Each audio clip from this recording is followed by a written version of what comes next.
Hello! My uncles treated me as a servant, but when my parents' inheritance arrived, I made them regret all the things they did to me. My story may sound like something out of a book or a movie, but it is so sad that it's real. I always feel like my life is some sort of dark version of Harry Potter. When I was 2 years old, my parents died in a car accident. I don't understand all the details yet, but all I know is that it was sudden, and then one day, I woke up without them. They had no siblings or close relatives, except for my uncles. So I ended up living with them. For a 2-year-old, it is impossible to understand the dimension of such loss. I never knew my life would change so drastically, much less that the place that was supposed to be a safe haven would turn into a form of prison masquerading as home. Ever since I can remember, my uncles burdened me with feelings of being a problem that is bothersome to them. They never considered me as part of the family, quite noticeably.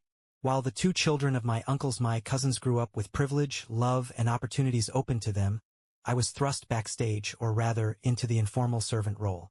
My day went from cleaning to cooking and doing every other task no one desired to do. I never got to have a childhood. My aunt would often say, "I grew up without parents too, and no one felt sorry for me. You should be thankful you have a home at all, or we saved you from going to an orphanage." And every time they gave me leftovers, hand-me-down clothes that weren't even my cousins, they reminded me well enough that I couldn't expect more. It was as if everything they did for me had been a huge sacrifice I had to repay for the greater part of my life. And the worst of all, I grew up thinking they were right, that I did owe them something, that perhaps I just had to try more or even work harder for the place in this family. The harder I was trying, though, the never enough things for them went on. And now, here I am, about to turn 18. All my life, I had thought this was my life, that I would never have any other chance to get out of here. It so happens that my parents left a huge inheritance behind them. I only knew about it recently, for it was so stated in the will that I should not get it before becoming of age, while my uncles knew from the very beginning. I can hardly imagine how many nights they must have dreamt about this money, making plans as to how they would spend it. Now, with my birthday approaching, they've completely changed their attitude. Suddenly, the same uncles who called me a burden and belittled me every day are acting like I'm the most important person in the world. My aunt has started making me breakfast, which she never did in all these years. Even my uncle asks how I am doing, as if he really means it. It's so obvious that they want something that I could hardly hold from bursting into laughter. The most shameless part was when my aunt, with a completely serious face, asked me to return the favor somehow. She said I should give them a portion of the inheritance in compensation for the years they brought me up. Can you believe it? After treating me like garbage, now they want the money my parents left to secure my future. Honestly, I am angry, but at the same time I feel this is my chance. I cannot change what they did to me, but I can make them pay for it. And here I am, putting my plan together. I do not know whether everything will go according to my hope, but one thing is certain. I'm not giving up that inheritance. It is the only thing I have left from my parents, and I will not let them take it away from me. Who knows? Maybe this is finally my chance to get revenge for everything they put me through. Update 1. It's been a few weeks since I wrote, and man, things have escalated in ways that I never would have imagined. I took the advice of some of you and headed directly to the lawyer handling my parents' will. At first, I was really nervous talking to a lawyer. Dealing with all that formality and complicated legal language is not something I am used to. But I knew it was necessary. And man, was it worth it. Upon arrival at the lawyer's office, I met an older man, very kind and patient. He explained everything to me carefully and showed me documents I didn't even know existed. There was a breakdown of properties, investments, and money my parents had left for me. Turns out, they didn't just think about securing my future but did so with an amazing degree of detail. There is a house on the outskirts of the city, savings accounts, bonds, stocks, and even a small collection of art. Altogether, we are talking about an amount that took my breath away. It's enough money to secure a comfortable life for me and finance any project or dream I might have. He explained that, according to the will, everything had been kept in a trust until I reached the age of 18. My uncles knew this from the very beginning because they had to sign documents when they took legal responsibility for me. Of course, they never told me anything. What the lawyer did explain to me was that, beyond this, there was a specific amount apportioned for my living expenses, an annual amount for the furtherance of my needs. Food, clothes, education, and recreational activities. As you and I both know, I never saw a single cent of that money. For years, I wore hand-me-downs, often repaired, and ate leftovers of whatever my uncles were having for dinner. I never got new toys, let alone experience things like vacation or extracurricular activities. All that money was mine and was wasted by my uncles. And the same suspicion has been raised by the lawyer. Now, here's where things get interesting. The other day, when I was at school, my uncles rummaged through my stuff. Yes, they are that intrusive. They found some of the documents the lawyer had given me, which I had left in my room, naively. From then on, the gloves were completely off. Their first reaction was, as always, anger. My aunt confronted me, accusing me of being dishonest for not telling her about the money. According to her, a family doesn't keep secrets. I laughed in her face, because seriously, they hid this from me my entire life, and now they have the nerve to play the honesty card? Then my uncle came in, using his usual authoritative tone, saying that all the money my parents left was thanks to the family, so it rightfully belonged to them, or at least that's what my uncle claimed. Then he said something I'll never forget. If it weren't for us, you wouldn't have made it this far. We kept you alive. We sacrificed for you. You owe us. Instead of getting into a fight, I decided to take a different approach. I told them I understood their concern, but that everything would be decided once I turned 18. It was like giving them a small glimmer of hope, just enough to calm them down. I'm not sure if I am a good actor or they are just so desperate they will believe anything, but they do not suspect as yet that I have radically different plans. Since they learned of the actual extent of the inheritance, their behavior has become even more extreme. My aunt now cooks me complicated dinners, whereas earlier she would hardly share a plate of scraps. My uncle has started asking about my grades in school, something he never gave a damn about. For the first time, my little cousin seemed to have hesitated.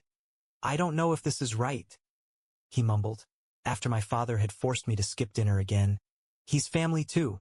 It's so fake that I can hardly refrain from bursting into laughter in their faces. The most shameless moment was overhearing the conversation last night. They were now in the kitchen, thinking I was in my room, discussing how they should convince me. My aunt suggested appealing to my sense of family. My uncle interjected that if that wasn't enough, they could lay a guilt trip on me with everything they have spent on me. My oldest cousin weighed in, making the profound revelation that he could help by informing me that sometimes I never even belonged. What they don't know is that I've been writing everything down.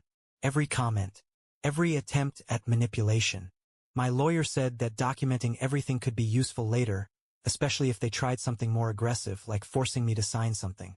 For now, I'm playing along, letting them believe they have control. But in my mind, I'm counting the days until my birthday. Once I turn 18, everything will be mine, and they won't have a clue what's coming. This time, I won't be their victim. Update 2. Every day, something else comes to light that leaves me shocked. It's not just about my uncles trying to dupe me over the inheritance. Now everything makes sense, as from the very beginning they saw me like a tool for solving their problems.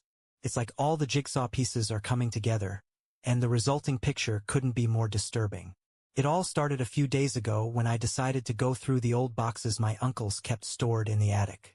My intentions were not serious at first. I was just trying to find a picture or something that connected me with my parents. All my life, they had told me there was nothing of mine left, but for some reason, I felt like I needed to check for myself. What I found wasn't just a confirmation of my suspicions. It was an eye-opener to some truth that I had never wanted to admit. My uncles have been stealing from me since the day they took me in. Among the boxes, I found some documents that should never have been there. The first thing to catch my attention was a bank statement from the monthly fund my parents had left for my living expenses. As I said, I already knew it from the lawyer, but it looks very different on paper. For years, my uncles had been receiving substantial amounts for covering my needs. I'm talking about enough for me to have a good life where I would get new clothes every now and then, eat well, even go on some extracurricular activities or on school trips. What did they do with that money? Absolutely nothing for me. All I ever got were leftovers, hand-me-downs, and a thin mattress in the back of a storage room. While they remodeled the kitchen, bought new furniture, and took my cousins on nice trips to such places as Disney and Cancun. I found receipts and bills that showed everything I had been suspecting. For instance, while I walked to school in torn shoes, they were spending hundreds of dollars on designer brands for my cousins. But the most gut-wrenching part? When I turned 10 years old, my paternal grandparents sent me a birthday check. I never saw it. Instead, my aunt cashed it and used the money to buy a brand new television. The worst discovery of all? The letters. Then in another box, a bundle of yellowed envelopes was lying in my name. They were sent by my grandparents living in a different country. All the letters said how much they wanted to see me and wanted to visit them, but never the cousins told me anything about them. In fact, I grew up believing my grandparents didn't want anything to do with me, because that's what my uncles told me. And the worst part?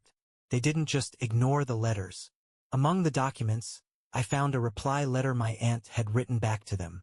She actually told them that they needn't bother visiting me, because I was doing fine and didn't need the stress of meeting strangers. Strangers. That's how they referred to my grandparents. The only people in the world who, aside from my parents, gave a damn about me. After reading those letters and going through all the documents, I just sat there on the attic floor in silence. I felt a mix of rage, sadness, and something close to helplessness. But I refused to let it break me. I knew I could use all of this to my advantage. Immediately, I took photos of everything. My attorney had already been apprised of what I found, and he assured me that this only serves to strengthen my case. Not only is it now crystal clear that they embezzled money earmarked for me, but they also intentionally isolated me from any form of emotional support.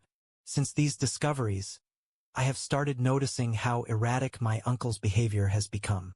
I think they are finally realizing things aren't going the way they planned.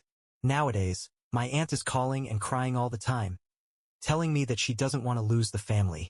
As for my uncle, he's getting even more aggressive. At least give credit where it is due. You could mention how much you owed us after everything we have done for you. My cousins? They keep being overly friendly in an obvious, insincere attempt since their parents instructed them to do so. So, for the moment, I will keep my distances. Everything I find, I document. Everything they say, I write down. Every attempt at manipulation is being recorded. I feel like I'm building an arsenal, just waiting for the perfect moment to use it. My birthday is getting closer, and with each passing day, they are one day closer to not being able to keep this act up any longer. They could have been different, but at the same time, that's exactly what keeps me going. I can't change the past, but I can make them pay for everything they did to me. Update 3. It has been a few weeks since I updated last, and finally, things are reaching a critical point. Since then, I have been planning every move carefully because I know I cannot afford to make a mistake. After all, my uncles have shown they will do whatever it takes, even lie, manipulate, and control anything that they can to keep what doesn't belong to them. But now I have something they never expected: proof and knowledge. First, I let them continue their little act. My aunt kept making meals I'd never seen before in this house. My uncle started including me in family conversations, as if I had suddenly become part of the clan. It was almost funny to watch them struggle so hard with knowing what was in my hands. But I let them feel that this actually had a purpose. I went as far as even saying out loud to thank them for all they'd done for me. All to see their faces light up with satisfaction. And then there is the fact that the more confident they get, the more open to attack they would become. Then, one evening after dinner, my aunt took me aside for a serious talk. She looked at me with feigned concern in her eyes and told me that she and my uncle had been thinking a lot about my future. According to her, they were the only ones who truly knew what I needed in life. And that's why, for the good of everyone, I should give them most of the inheritance. We're not asking for everything, she said, her voice almost plaintive. Just enough to compensate for the years of sacrifice we gave to you. You're young, you don't need that much money now. We can manage it better and make sure you don't squander it. That was when I knew. I couldn't wait any longer. I pulled out my discreetly kept phone inside my pocket and used it to expose the recording between her and me. In just seconds, the contours on her face transformed from pride to absolute surprise. "What is that?" she panted. "That's evidence of what you've been up to," I firmly stated as steadfastly as I could get my voice to go. "That is not the only thing that I do possess." That same night, I decided to give them an ultimatum. I showed them the photos of the documents I found in the attic, the receipts, my grandparents' letters, the proof of how they had spent the money meant for me. I explained that I had already shared everything with my lawyer, and that if they kept trying to manipulate me, I'd have no problem taking this to the authorities. The panic in their eyes was almost satisfactory. My uncle, who always had been the most authoritative and self-assured, now began to sweat and mumbling excuses, whereas my aunt, on the other hand, burst into tears, saying over and over again that she did it for the family. That was their excuse, and their attempts at justification sounded pathetic. For the first time in my life I felt the power. But that was not all that night held. Before retiring to my room, I made one thing crystal clear. No longer would they be in control of the narrative. I let them know that I knew precisely how much the inheritance was worth and wasn't about to give up 1 cent. What they had to do if they wanted to get back into my good books, which actually was only said to keep them at bay, was stop all the manipulative mechanisms and finally learn to act their age. Next morning, the house was quiet. No grand breakfast. No forced talks. It was as if my ultimatum had sucked them dry of the energy to keep up the charade. But I knew this wasn't over. At this point, it went without saying that they weren't going to let go that easily. My next move? Reaching out to my grandparents. The very people my uncles had spent my whole life trying to keep away from me. It was a tough conversation, because they had no idea what had really happened. But when I told them the truth and sent them pictures of the letters they had written to me, they couldn't hold back their tears. They said for years they were trying to contact me and had thought of going to court. My uncles finally managed to get them to stop. Now, my grandparents are furious. And rightly so it was. They promised to do all they could for me and told me once I reached 18, they would help me take control over everything. They even invited me to move in with them if I wanted to get away from this house immediately. And although that was comforting to hear, I chose to stay a while. I wasn't leaving until I made sure my uncles paid for what they did. Since then, small changes have started to occur. My aunt at times tries talking with me, but now even her tone is fearful, not manipulative. My uncle can barely look me in the eyes. My cousins, probably not fully grasping the gravity of what was going on, kept their distance. In a few days it's going to be my birthday, and I will feel closer to justice. For now, I'm playing my role, keeping everything looking as normal as possible on the surface. But inside, I'm counting the days. When the time comes, my uncles won't have a clue what's about to hit them. Update 4. Yesterday was my birthday, and after years of enduring abuse, lies, and manipulation, I finally took matters into my hands. This was the day I had been waiting for ever since I found out about the inheritance. And I made sure that nothing and no one could ruin it. I won't lie, I was nervous. This wasn't just a step toward independence. It was the culmination of years of suffering, something I couldn't afford to ignore. The day started in the most surreal way possible. My uncles, who usually either forgot my birthdays or gave me some trinket just so they could say they did, actually tried to throw me a little party at home. They decorated the dining room with those cheap balloons and bought a store-bought cake, acting like they actually cared. Today, we celebrate how grateful we are to have you in our family. Grateful. That word was almost comical coming from them. I forced myself to smile, clap along with the cake cutting, and play along with their desperate attempts at resemblance to a happy family. I knew exactly why they did all that, and time was running out for them. Now that I was 18, the trust fund officially fell into my hands. What they didn't know, though, was that my real birthday gift was already in motion. I was supposed to meet my attorney later that afternoon. It was at noon, but I had told my uncles that I would be going out with friends so that they would not suspect anything. As I went out, my aunt gave me a forced smile and said, "Keep in mind, you can always depend on us. We are family." I came into the lawyer's office filled with more determination than ever. He had everything ready, the papers needed to officially transfer control of all assets into my name, along with a detailed breakdown of what signing those papers would mean. It was an indescribable feeling. For the first time in my life, I felt like I had real power in my hands. But this wasn't about taking control. I also wanted my uncles to answer for what they had done. The lawyer explained that while they had spent money which was legally mine, proving that they had done so illegally might be tricky. However, the letters, the receipts, and the documented abuse over the years were more than enough to back up my case. We concluded the best course of action was to issue a legal ultimatum on them: return the stolen money or deal with a formal lawsuit. After that meeting, I felt relieved because a load had been lifted off my back. But the most intense moment of my day still awaited me, my uncles. The confrontation. Afternoon of that day, I came home pretending it was just like any other day. My aunt was in the kitchen, and my uncle sat in front of the TV. They were so unwound, probably thought their manipulation still worked. I sat down on the couch in front of them and said, "We need to talk." No time was wasted. Today I turned 18, and I just took control of my parents' inheritance. Dead silence fell inside the room. My uncle stared at me, disbelieving his ears. My aunt, on the other hand, tried to feign excitement. "That's great, sweetheart. We knew this day would come, and we're so proud of you." I let her talk. I wanted them to think just for a moment that everything was fine.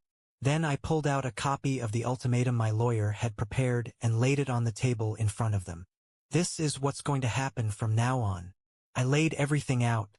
I had proof of how they had misused the money meant for my living expenses.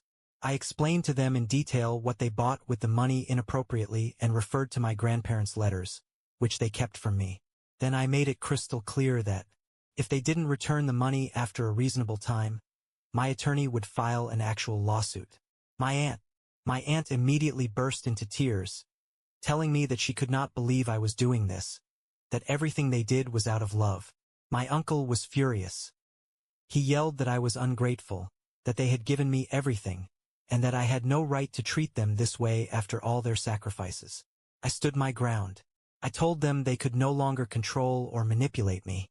I reminded them that I had legal backing, and if they tried anything, they would only make things worse for themselves. The best part? My cousin's reaction. My aunt had by now begun to cry and my uncle was screaming, when my oldest cousin stepped forward. "I just can't keep quiet anymore." His voice shook. "I saw what you did. You stole his money, you lied to him. I don't want to be like you." My aunt gasped. My uncle clenched his fists, but the damage was done. I think for the first time, they realized that something was seriously wrong with their so-called perfect family.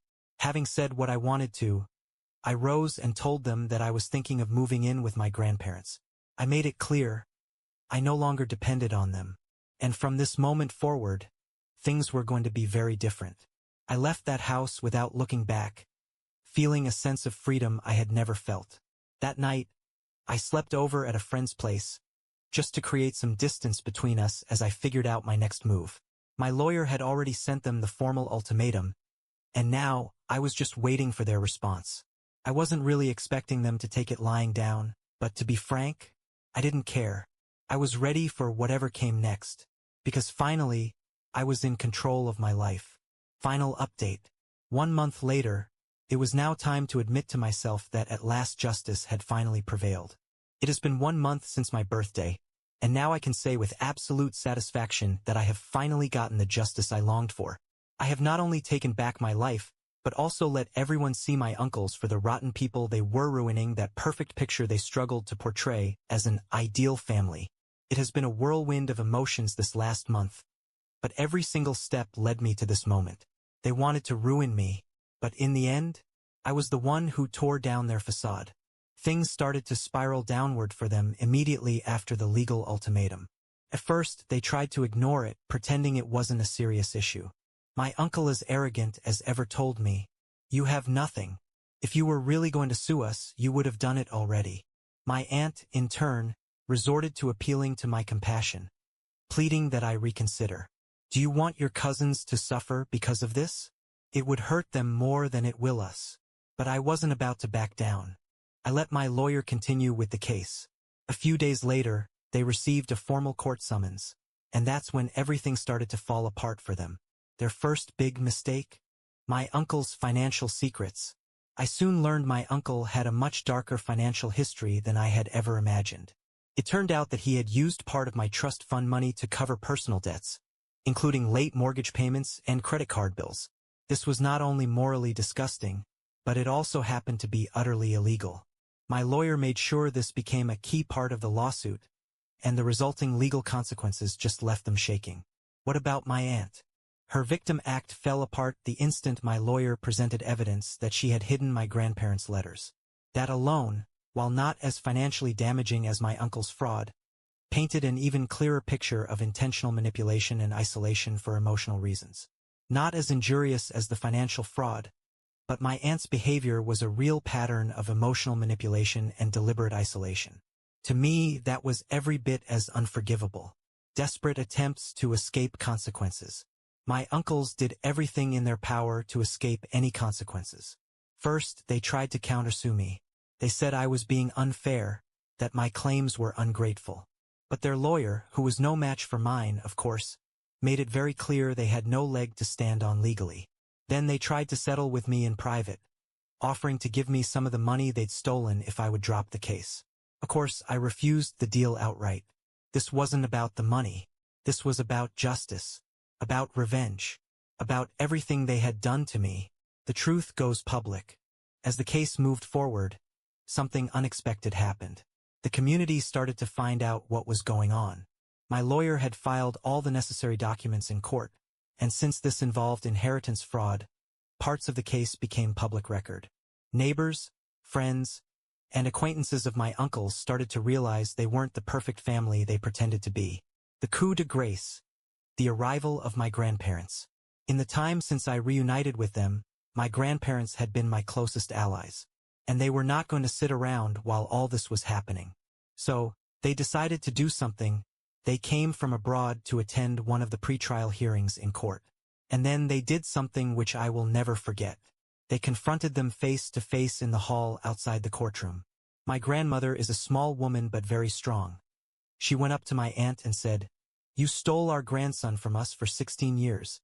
Now we're going to make sure you pay for every single day he suffered." My uncles had nothing to say. My aunt broke down in tears, while my uncle merely looked away. That was the moment I knew they had already lost. Not just the case, but any power they had ever held over me. The day of the settlement. Not having any defense against this in court, my uncles were left with no choice but to settle. They had to return a lion's share of the money they had embezzled. And to do that, they had to sell their house. Yes, they had to sell the very house where they treated me like a servant for years. Something so poetically powerful in watching them lose the place they valued so much.